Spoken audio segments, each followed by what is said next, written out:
Hi guys, in today's lesson I'm going to share with you some tips on how to perform well in IELTS speaking part 2. Tip number 1, pronunciation. For any speaking test, first impression is very important. So make sure you have good pronunciation, and other mistake about grammar will be somehow ignore if you have good pronunciation. And I will have another video on how to improve pronunciation.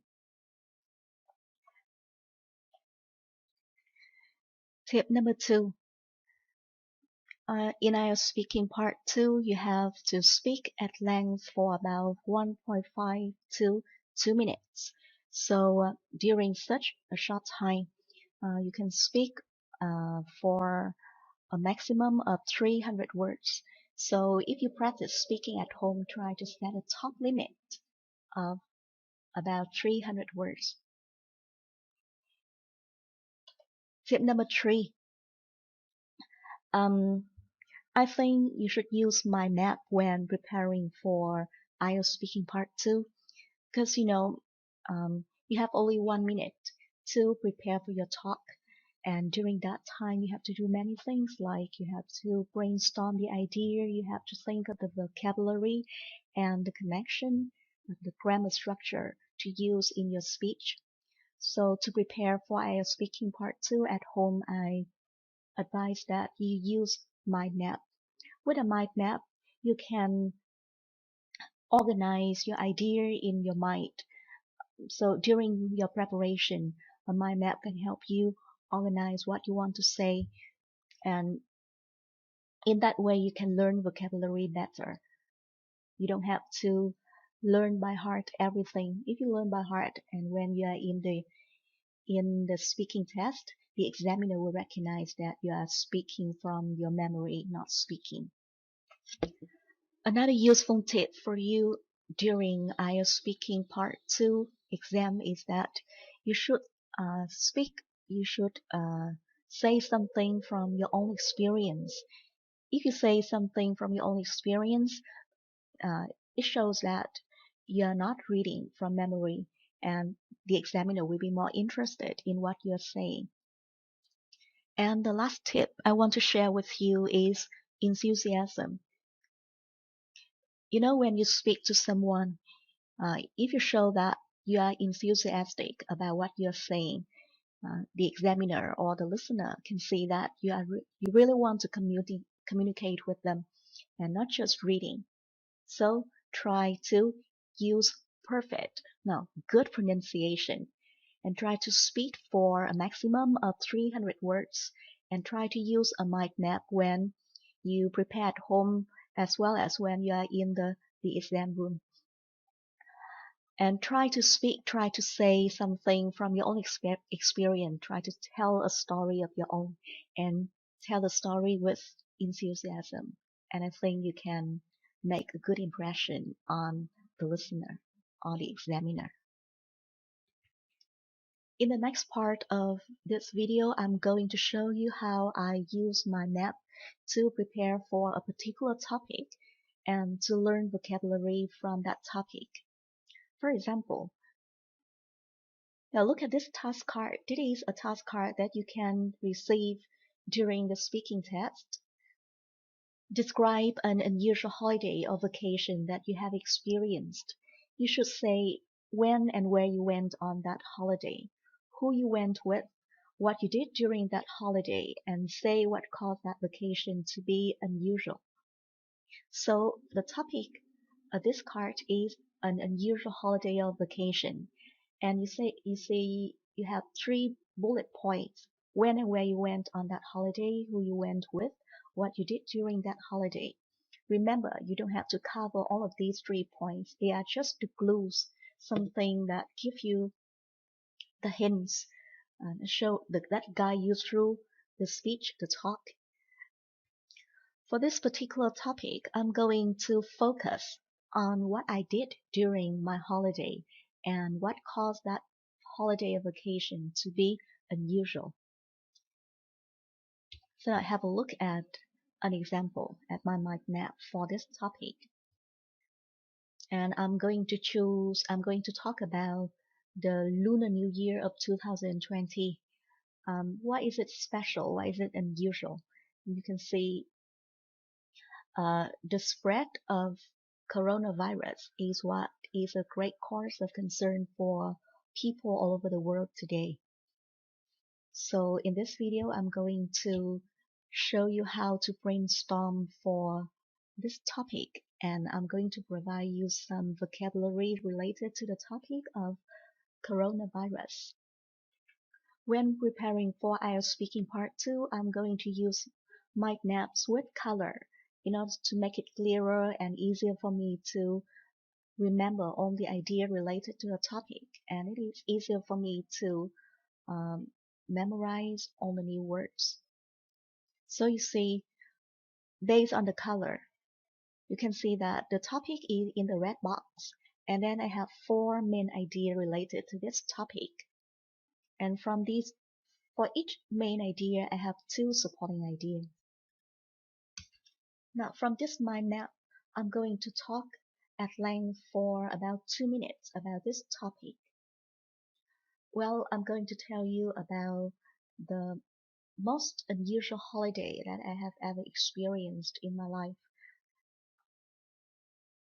That is the longest Lunar New Year holiday ever recorded because of school closure in an attempt to stem the spread of coronavirus and to prevent community transmission. Well, I'm going to tell you about the holiday that not only I, but almost all people around Asia will never forget. That was the longest Lunar New Year holiday of 2020 because of school closures in an attempt to slow the spread of the coronavirus, and to prevent community transmission. This holiday is unusual in that we didn't spend time at a luxurious hotel on sandy beach. Instead, because my husband and I are both teachers, so the extended holiday means that we had to work from home running online classes for my student while checking up on confirmed cases through closer collaboration with students' parents. Although we were not at the outbreak's epicenter, the new laws about quarantine and travel restriction really disturbed our daily routine and work schedules. Every day right after waking up, the first thing we do was to keep ourselves updated with the latest medical advice and official reports about coronavirus cases.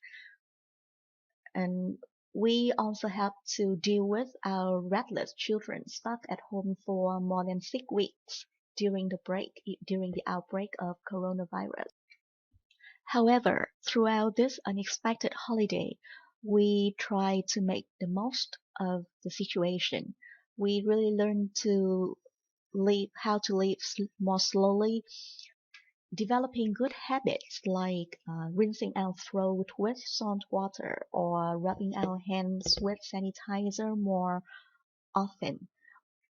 We also paid more attention to a healthier lifestyle, having a more balanced diet, going to bed earlier, and doing more physical exercise in order to boost our immune systems. We also have more time with our kids, teaching them about the sense of responsibility for the chore and basic preventive steps in times of epidemic outbreak. And you know what? My 2 little daughter really learned how to ride a bike after the outbreak of coronavirus. And now through this talk, I'm going to provide you with some topical vocabulary about coronavirus. The first thing you can see, school closure. School closure. That is a time when the school is closed. Students don't go to school during this time. To stem the spread of coronavirus. To stem means to stop the spread of the virus and prevent community transmission. No community transmission is the situation in which the source of the disease, this means the first person who spread that kind of virus is not known. It is community transmission. Extended holiday, for example, the TED holiday usually lasts for only 2 weeks, but this year, 2020, people have more than 6 weeks holiday. It is called extended holiday. And then we have confirmed cases. A confirmed case is when a person receive a positive result of coronavirus, for example. It's called a confirmed case. Although we were not at the outbreak epicenter, at the outbreak's epicenter, it means, for example, Wuhan is the outbreak's epicenter, is the place where the disease first breaks out. Quarantine and travel restrictions. Quarantine is a situation in which a person who has been identified to be positive to a kind of virus, and then that person is isolated, to be kept in isolation, in quarantine. Travel restrictions. They are not to travel around more freely like before. That is travel restriction. Rinsing our throats with salt water. You rinse your throat, you gargle. Use salt water to gargle your throat to remove the virus. Rubbing our hands with sanitizer, or we can say hand sanitizer, is kind of liquid that can remove dirt or bacteria from your hands. Boost our immune systems. Immune system, that is a kind of system in your body that can fight against bacteria. To boost means to improve. You do physical exercise, you have a healthy lifestyle to boost your immune system. Basic preventive steps, for example, in the case of coronavirus, some basic preventive steps include washing your hands with sanitizer, not touching your hands to your eyes, your nose, or your mouth, and gargle your throat with salt water. Epidemic outbreak, that is when a kind of disease breaks out. So those are some vocabulary related to the topic of coronavirus. I hope they're useful for you when you encounter such a topic in IELTS Speaking Part 2. And that's the end of our lesson today. Thank you for watching, and see you again.